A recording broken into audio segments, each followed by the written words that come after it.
pazvishoma zvamakandipa, pazvishoma zvandinazvo.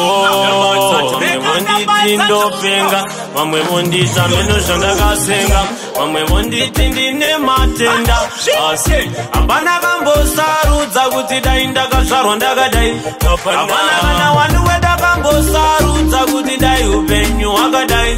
Zvese zvakaitwa naMwari, vamwe vachindiona votane pari, asi ndinongotenda shamwari dzinondisimbisa. Pandochema naMwari ndikati chakunge mutoro, chipo chamakandipa ichi chakunge mutoro, ende wakunge mutoro. Upenyu hwamakandipa uyu wakunge mutoro, ndashaya wekuchemera. Chakunge mutoro ndakuita kunge nderera. Wakunge mutoro ndawanane. Pandoshaura nziyo wondinyararidza kwanza una mudziyo, asi kana ndaimba rwiyo musazoda kufananidza mpunga nezviyo. Vamwe vondita karangwa namukadzi vondifananidza nembwa, asi tarisai pakashandwa pane mufambo tarisai. Hapana kambosarudza kuti dai ndakazvarwa ndakadai, hapana kana wadiwo ndakambosarudza kuti dai upenyu hwakadai.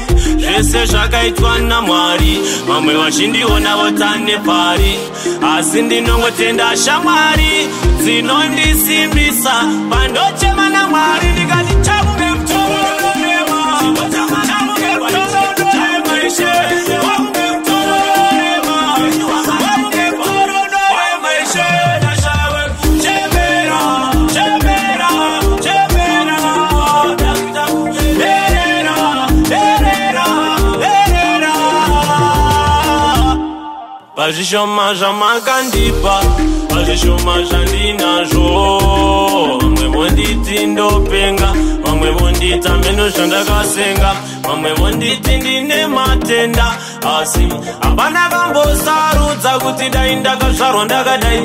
Hapana kana wani wedakambosarudza kuti dai upenyu hwakadai.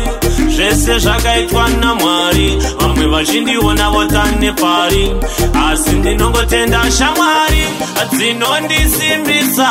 Pandochema naMwari ndikati chakunge mutoro, chipo chamakandipa ichi chakunge mutoro, ende wakunge mutoro. Upenyu hwamakandipa uyu